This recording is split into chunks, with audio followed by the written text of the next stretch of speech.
বন্ধুরা, আমাদের গাছে কিভাবে ফুল ফুটেছে আজকে অনেক দিন পরে। সামনে কদিন বৃষ্টি হয়েছে না, যার কারণে এত ফুল ফুটেছে। এই গাছটাতে কত ফুল ফুটেছে একসঙ্গে। এই যে এখানে দুটো ফুটেছে, আর এই ডালে তো একসঙ্গে 3খানা ফুটেছে।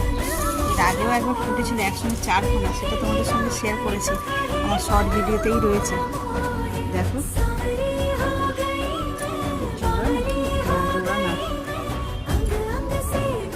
কি অপূর্ব লাগছে দেখতে, একসঙ্গে 3টে। কুড়ি দেখলেই বুঝতে পারবে একসঙ্গে 2-3টে হওয়াটা কোনো অস্বাভাবিক নয়। দেখো কত কুড়ি একটা ডালের মধ্যে।